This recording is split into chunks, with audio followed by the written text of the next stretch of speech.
Good morning, everyone, and bon journée. Today, I stand with my colleagues, members of Parliament, Lindsay Mathyssen and Jenica Atwin, members of representing the Conservative, NDP, and Green Party on a very important issue. With the support of my caucus and Conservative members, Jake Sahota, Raquel Dancho, and the Honourable Alice Wong, we have joined Canada's opposition parties to call on this government for immediate action. We have delivered a letter to the Prime Minister, to the Minister of Public Safety, the Minister of Justice, and the Minister for Women and Gender Equality. Programs supporting the fight against sexual exploitation and human trafficking and services to these victims have stopped. Programs where young girls can turn to the London Abused Women's Centre are being forced to end their programs. These programs are vital. These programs save lives. These programs give people a second chance. And these programs are working to end human trafficking and sexual exploitation. The government have announced $75 million, but this money is not being delivered to the frontline agencies at a time that they need it most. MAPI, otherwise known as the Measures to Address Prostitution Initiative, has expired and has not been renewed. We know that there has been an increase of sexual exploitation and human trafficking, and this problem has been made even worse through COVID-19. This issue has brought together Andréanne Larouche from the Bloc Québécois, Lindsay Mathyssen from the NDP, Jenica Atwin from the Green Party, and myself together. We need to end sexual exploitation and human trafficking. So my question to this government is, where is the money? I now welcome Lindsay Mathyssen, NDP member representing London Fanshawe. Thank you. Thank you so much, Karen. And yes, I am Lindsay Mathyssen, Member of Parliament for London Fanshawe and the NDP's critic for women and gender equality. The London Abused Women's Centre, or LOC, as we call it, is a vital part of the support network that exists in London and is one that helps support and protect women who are victims of human trafficking. As MP Vecchio noted, the MAPI funding ended for many organizations across Canada, but the promised funds from the National Strategy Against Human Trafficking has not been allocated. I was notified of this funding issue over a month ago by LOC's director, Megan Walker, and I instantly flagged it with the Minister for Women and Gender Equality. I am incredibly disappointed with the lack of response from the Minister's office. I've been in contact with LOC and have been pushing for answers both inside and outside of the House of Commons. This government needs to ensure funding this vital service. But this is what happens when women's organizations right across the country depend on project-based funding. Organizations are left to scramble and scrape together the funding to deliver programs that they know are essential. The federal government needs to get back to providing core, stable, reliable funding to women's organizations so they can deliver these needed services, especially when there's an emergency or something unexpected that comes up that they need to deal with. They can move funding to best fit what is needed by their community. Women who are trafficked and sexually exploited face so much. And now when they need that stability, when they need that support from their government, it cannot be taken away. These are not the actions of a feminist government. And just 2 days ago, the government announced the delay in finally delivering the National Action Plan for Murdered and Missing Indigenous Women and Girls. One of the calls for justice from the inquiry is to address the large number of Indigenous women who are trafficked both within Canada and across its borders. Women and Indigenous women are tired of cuts.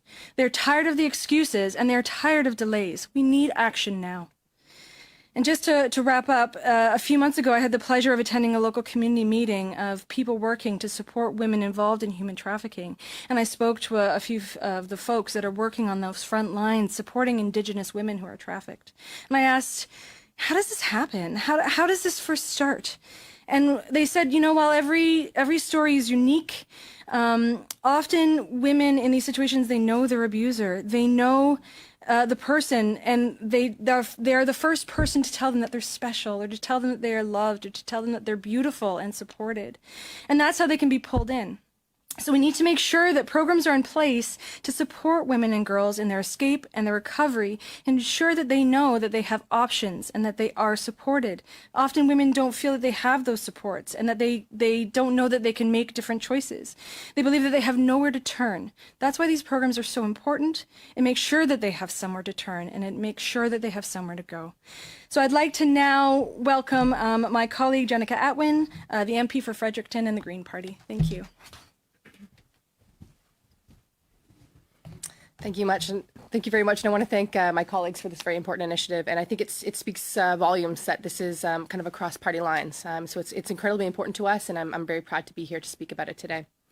I would like to acknowledge that we are on the unceded territory of the Algonquin Anishinaabe people. Acknowledging unceded land is just the first step in reminding ourselves that we have an obligation to the people who were here first, to Canada's Inuit, Métis, and First Nation peoples.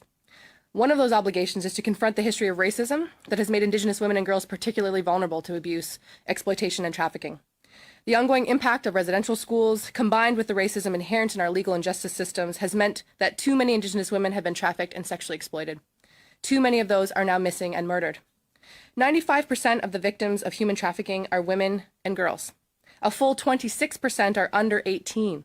So let's talk for a minute about Canada's obligations. For those under 18, Article 35 of the United Nations Convention on the Rights of the Child, it states that the parties shall take all appropriate measures to prevent the abduction, the sale of, or traffic in children for any purpose or in any form. Nous sommes également signataires de la Convention sur l'élimination de toutes les formes de discrimination à l'égard des femmes de l'article 6 stipule que l'État partie prenant toutes les mesures appropriées pour supprimer sous toutes leurs formes le trafic des femmes et l'exploitation de la prostitution des femmes.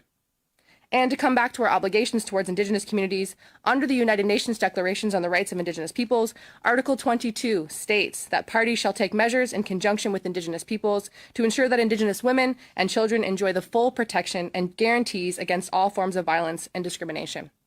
Given all of that, I cannot fathom how this government justifies letting this funding lapse for organizations dedicated to supporting and protecting women who are victims and survivors of human sex trafficking.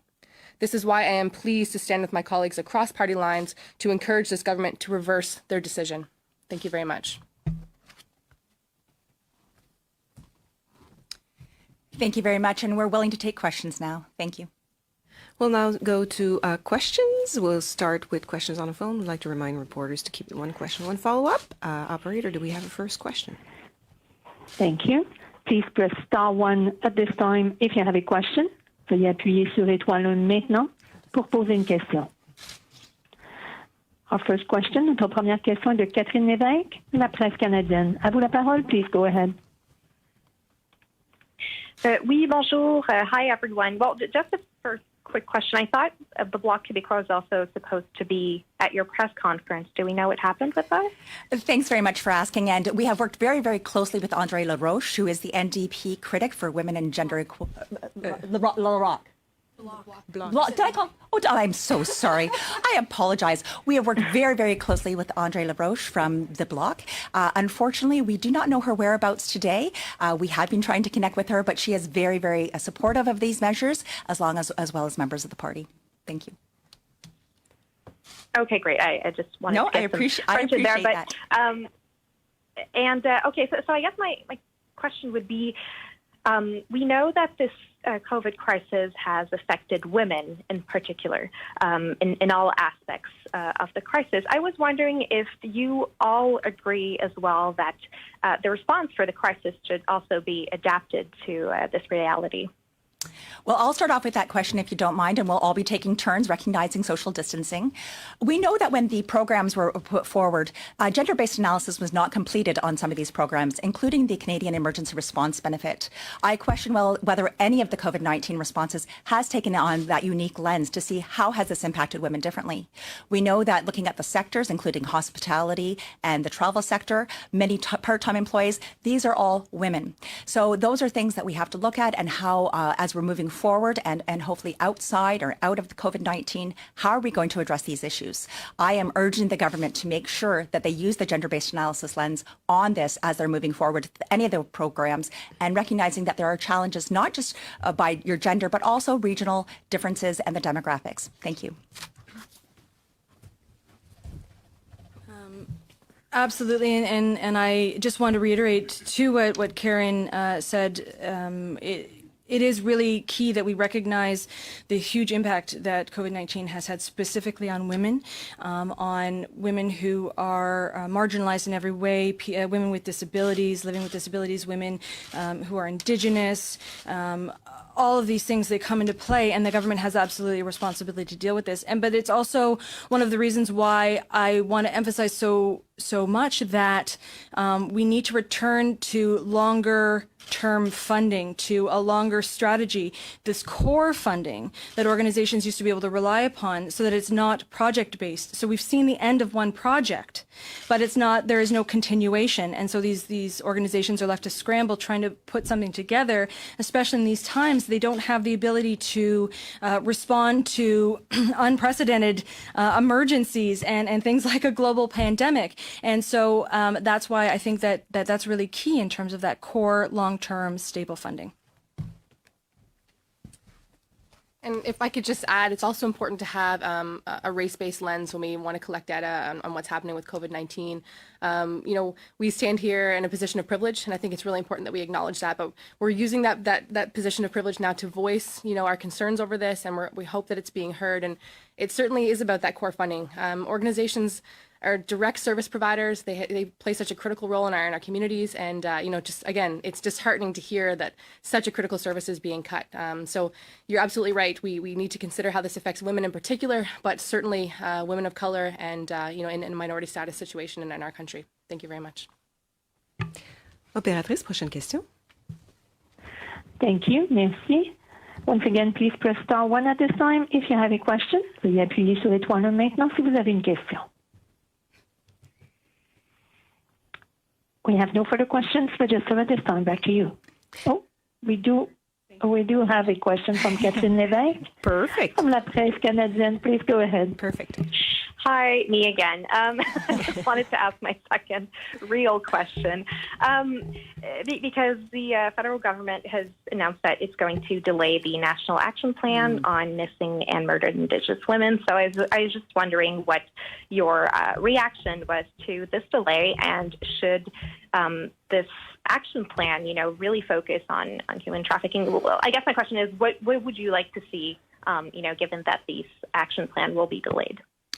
Well, I think as Lindsay had indicated, it goes hand in hand. When we're talking about our murdered and missing Indigenous women, we're talking about human trafficking. We know that there are parallels there. So I am very concerned as this moves forward that there has been a delay. There's been a delay on lots of things when it comes to what's happening with the government, including parole board hearings on places, people like Marilyn Levesque. There's been many delays that we have seen, and I'm very cautious as we're moving forward because I fear what could happen to some of our most vulnerable women and girls. And the longer there is a delay, the more horrible things that can happen. Thank you.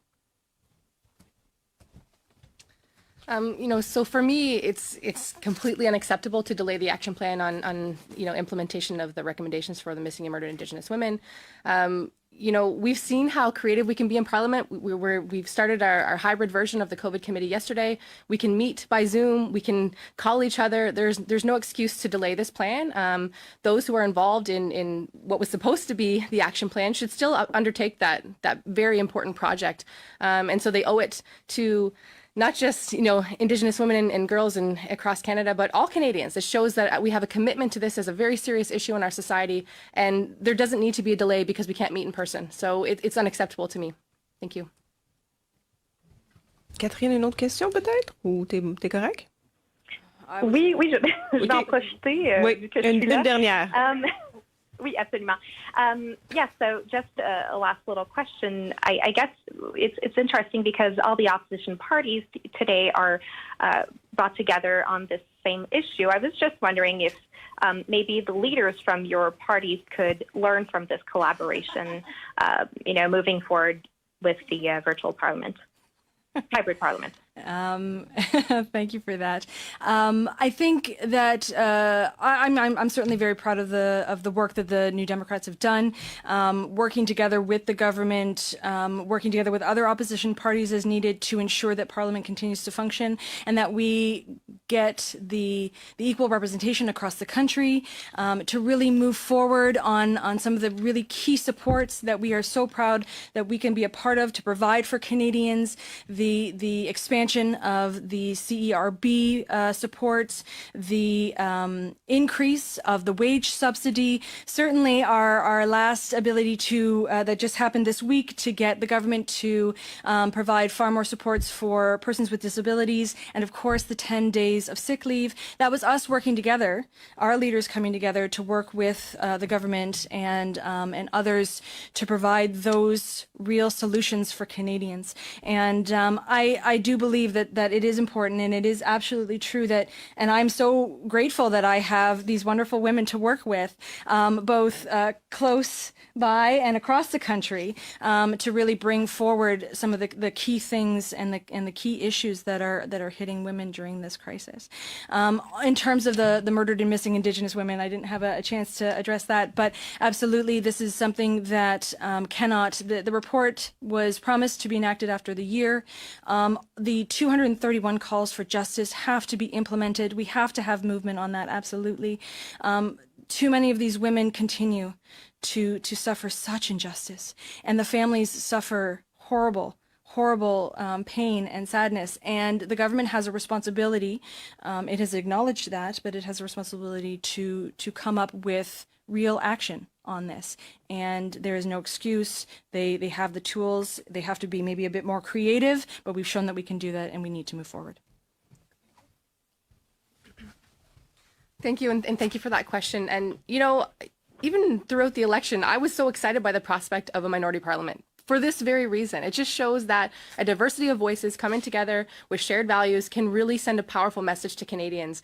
So absolutely, I would encourage our leaders to continue this kind of, collaboration. And I think it's been happening. I think we've seen that throughout the COVID-19 crisis. We've been able to work together to make amendments to some of the initiatives put forward, and I'm very proud of that. So these are some of the things that make me the most excited. It's working with my colleagues, it's getting to know them better, and to really appreciate their passions as well. So I'm just once again so thankful for this opportunity, and absolutely we need more of this collaboration across party lines. Thank you. And thank you very much once again to Jenica and Lindsay and Andréanne. This is something that I could not have done without their help, and they couldn't have done with all of us out working together. And it is about people working together. We're not just about asking questions, but we're also part of the solution. And that's why parliamentarians have a role to play when we're talking about legislation, when we're talking about programs. We represent people within our own ridings that have their own challenges, and that's why MPs need to have their voice. This is an opportunity where we can come together on an issue that we all agree on. We may have a different solution on exactly how to get there, but we know that there is a problem and we've identified the issue. Now let's fix it. And this is something that, working with the opposition parties, we are planning on doing. Thank you. Opératrice, avons-nous une autre question? Do we have another question?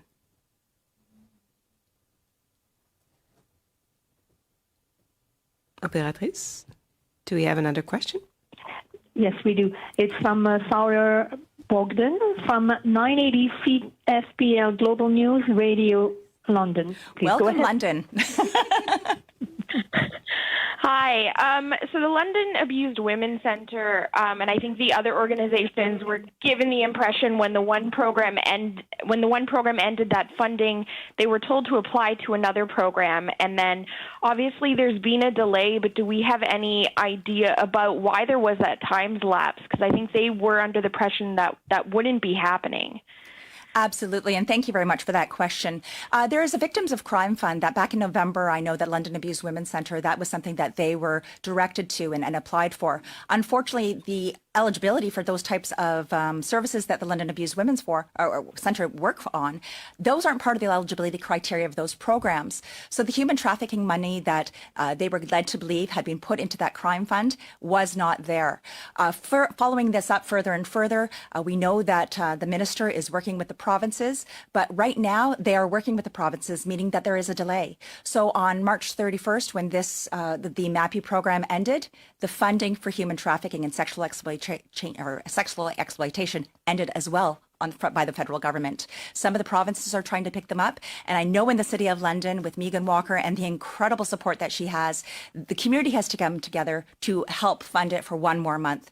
But what's going to happen after June 30th? And those are the things that we need to happen. When doors are closing and women and young girls need these services, there is nowhere to go. So I am urging the government to look at how they can either extend at MAPI or how they can get some of this $75 million out the door so that we can help these young women and girls who are suffering at the hands of their predators. Thank you.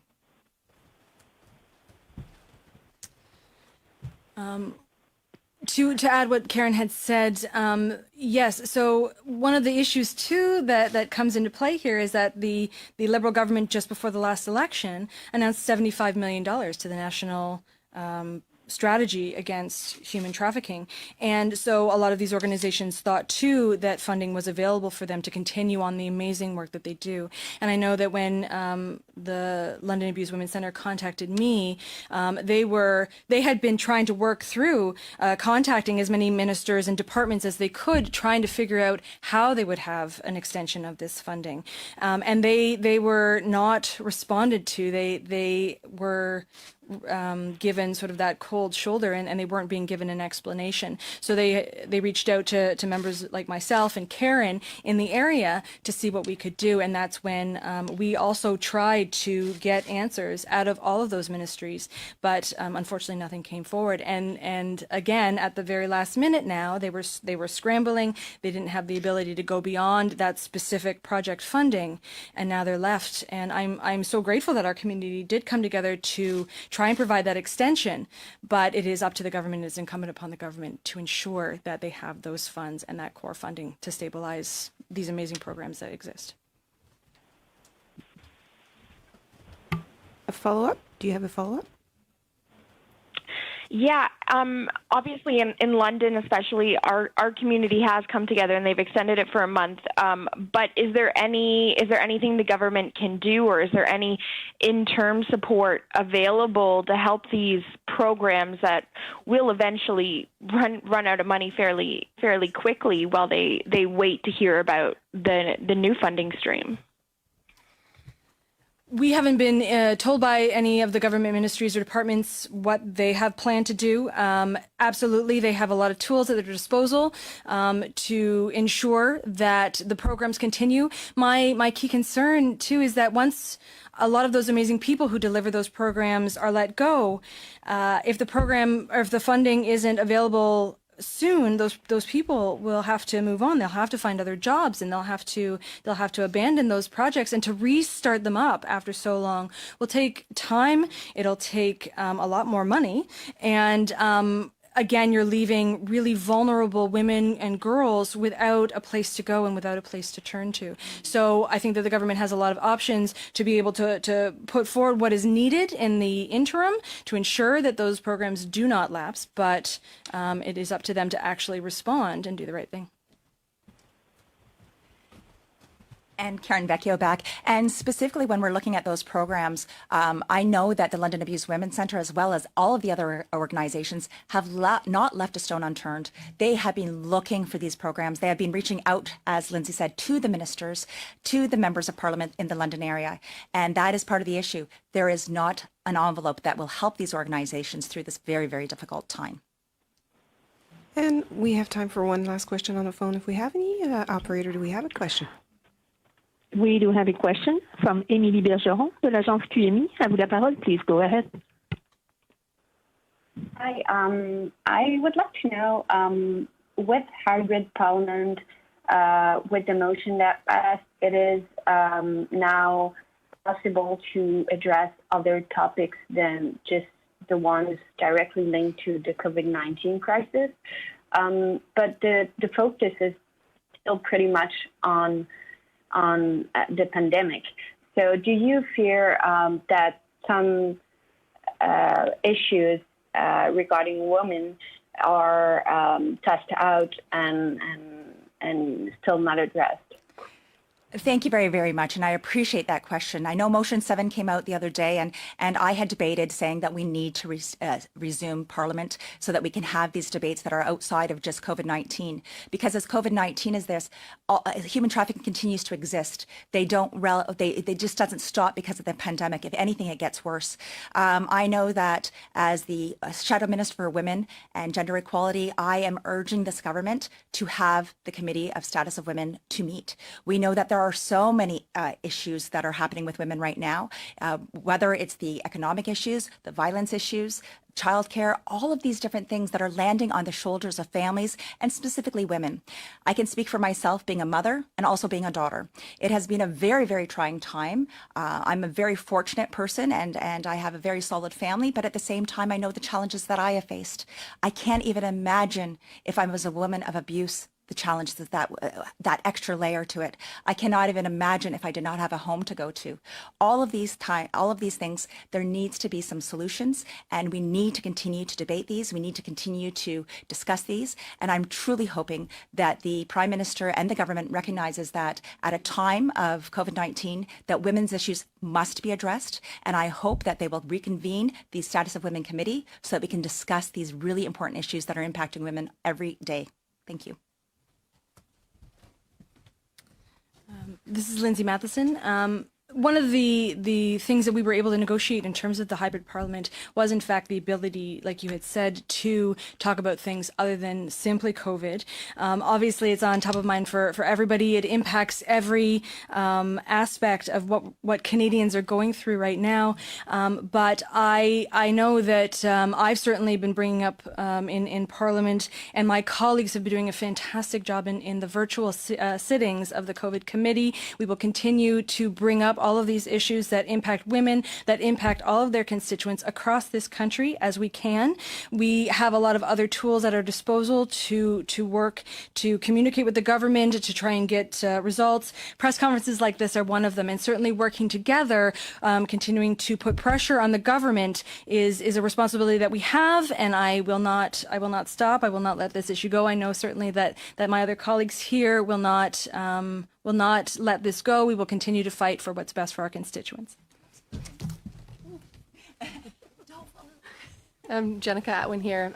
Just to add to that, it's COVID-19 has highlighted the inequalities in our society, has highlighted some of these issues that have existed for such a long time and exacerbated them. So I would make the argument that most topics should be fair game, with the lens of COVID-19, because it's again, only highlighting how critical our response needs to be. So, we work hard as parliamentarians to voice these issues, to bring them forward. And I would add that actually the extended question time that we have in the virtual committee is very interesting, and it allows us to have a better exchange and to cover a broader range of topics. And so I think you'll find that members of Parliament are being very creative and kind of thoughtful in their approach to these questions to include a lot of topics that you might not consider, right at the top of mind when we think of a pandemic. So that's certainly what I've been doing. I know my colleagues have been doing the same thing. So we'll continue to press on a multitude of issues, and certainly, but with the lens of COVID-19. But we do need to push for more committees to be functioning. I think that's important as well. It's interesting, the ones that we have decided are kind of our priority, but I would love to see the Committee on the Status of Women to be reopened as well. Thank you. Do you have a follow-up? Yes, I just want to clarify. One of you mentioned that this issue was raised a month ago. So what happened a month ago for most of these associations that don't have funding? Was it that the projects they received funding for was they had their due date met and they couldn't renew any funding? In most of the cases, what is the kind of explanation that has been given? Well, thank you very much. And the explanation that we have been given is that they're continuing to consult. They have extended their consultations, which were 2 years, and they've extended to 3 years to decide how they want to move forward with this. This has been something that we've been consulting on for years. But at the same time, we need to put action in. We can talk, but if there's nobody there to open those doors to help those young women and girls, it does not matter how much you talk. There needs to be action. So what happened with this program is once the program had ended on March 31st, this government has not renewed the program and did not replace this program with anything else. So that is where the void is. And unfortunately, there is not a gap for us to fill at this time with government funds. Do you guys want to go? Go ahead. I just wanted to add that this came onto my radar because of Ms. Vecchio's work, and that I, heard her ask the question and press the government during our virtual parliament sitting, and the response was inadequate. And so this is why we're continuing to push, because the gap still remains, and there isn't an answer for us right now. So it's important that we continue to voice, this and advocate for funding and for them to relook at this and to reprioritize, because it takes opposition voices, I think, to put these things forward for our government members. And so I would like to thank, in particular, Ms. Vecchio for her advocacy on this. Thank you. This is Lindsay Mathyssen. So the London Women's Abuse Centre approached me, and I had said over a month ago, because they had for months before that been advocating and trying to connect with government ministries and departments, trying to have an answer in terms of the end of the MAPI funding and the continuation or response to the other forms of funding that they were looking for to continue on the programs that they were delivering. So when they contacted me, they said, "Is there any supports you can provide us? We haven't heard anything. We need to move this forward. We're running out of time." And so I tried to get responses out of the Department for Women and Gender Equality from the Minister's Office, and I did not hear back. And then both Karen Vecchio and myself, we raised it in the questions and answers to ministers, trying to get responses in that format too. And so now we've put forward to this letter as an additional push and this press conference to try and get some responses for these programs and for these organizations. This concludes the press conference. Ceci met fin à la conférence de presse. Merci.